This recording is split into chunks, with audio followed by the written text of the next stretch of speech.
我又分享下我哋點樣為之坐得好，或者叫放空，或者點樣個姿勢先係正確啦。嗱，咁如果你正面見到我，應該係咁樣啦。我哋頭頂會有好似有條線的起咁樣，跟住個脊椎保持垂直啦，鼻、心口、肚臍、盤骨要成一直線啦，大腿同個盤骨、小腿、腳掌要成一直線啦。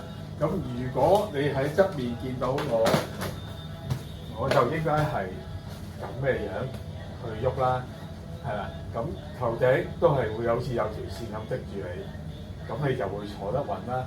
咁我哋其實只需要呢度向上坐，坐骨向下坐，腳板向下踩，咁我哋就為之坐直啦。咁我哋要點樣為之睇下自己有冇放空咧？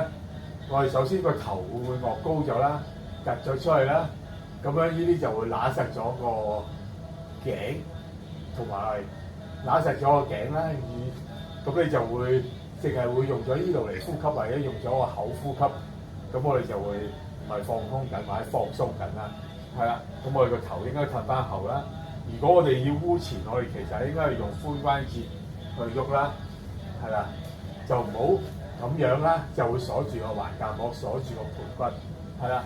咁如果我哋咁樣坐咧，咁我哋個身體唔太卡咧，先會用到4個橫膈嚟呼吸嘅，即係鎖骨、橫膈膜、盤骨同埋呢個牙骹都可以嚟到呼吸嘅，係啦。咁啊，總之我哋其實應該係鼻吸順利吸到，咁成個人擴張到咧，咁又係正常啦。咁最基本嘅嘢係啦。咁啊，我哋就唔應該去要觀察下自己有冇咬實個牙骹啦，係啦。咁如果你長期咬住咧，你呢度就會緊咗，你就會成個人就會連個咀嚼肌同埋呢個顳肌就會緊咗，就唔啱啦。咁我哋再要觀察下係咪用緊個鼻呼吸？點樣用緊個鼻呼吸？如果你咁樣臥高頭，你就唔係用緊個鼻呼吸。如果你嘅頭頂好似有條線的起咁樣，你就係用緊個，你就會自然翻啲，會用緊個鼻呼吸啦。咁我哋呢度唔好咬實，就唔會用咗個嘴呼吸啦。咁我哋仲要學識放鬆條脷啦，係啦。咁呢度唔好咬實之餘，個脷對脷咧唔好貼住上顎，係啦。條脷係唔應該貼住上顎嘅，係啦。咁我哋條脷要放空啦、放鬆啦，係啦。咁我哋個嘴巴可以合埋啦，條脷可以放鬆，咁你就會自然放鬆到個呼吸㗎啦。又唔好貼上顎，你暫時就唔好練住去到邊度先啦。首先練習放空，唔好用緊力先，又唔好趌個下巴出去，趌條頸出去，咁你就會自然用呢兩個就會正常啦。咁再聳就觀察下自己，唔好聳咗個肩啦，唔好咁樣咗啦，係啦。咁你就會鎖住咗個膊頭，鎖住咗個斜方肌同肩胛提肌啦，係啦。咁你如果你就會膊頭好攰，咁我哋就要沉肩、沉踭喺度啦，係啦。咁你呢一紮都會放鬆咗㗎啦，係啦。咁再自然咧，橫膈膜即係肋骨呢度，你就唔好得起啦，得起你就會呼吸唔到，淨係攞住呢度嚟呼吸，就會個肋骨就會外翻，係啦。咁啊，仲有好多問題啦嚇，咁啊會頂住個胃啦，係啦。咁啊，呢個沉翻個橫膈膜，睇下自己個橫膈膜會唔會揦住咗啦，係啦。之後咧，我哋就要睇下個坐骨要坐住喺度，同埋個髖關節係靈活咁樣俾我哋喐到嘅，係啦。咁啊，打側都係喐到嘅，咁我哋就會正常咯。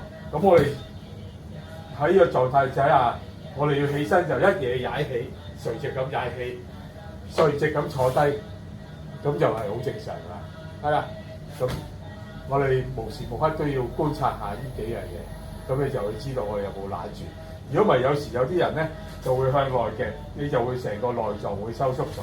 咁我哋其實應該呢度要硬開少少啦，即係好似功夫或者打拳咁樣。呢個屈膝頭又唔好超過屈住細過90度，如果唔係你後邊嗰個角肌又會緊咗啦，嗰個角窩又會緊咗。腳板就應該要向下踩，同埋你要觀察下有冇揦住啲腳趾，係啦，有冇啲腳趾收縮住。係啦。如果唔係咧，你就會放鬆唔到個人咯。係啊，你再喐咧，你就會整親自己，同埋會揦住咗㗎啦。係啦，咁呢個係最基本放鬆嘅症狀啦。係啦，咁手啊當然要沉肩沉踭，唔好聳起，個心口唔好捲埋。係啦，你會發覺咁樣先係會用到力嘅。係啦，咁樣挺住。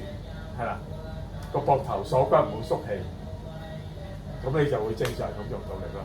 咁呢個就係觀察下自己有冇實質個 body 有冇放鬆到嘅狀態啦。係啦，咁我哋無論喐咧，都應該攞個髖關節去行先咧。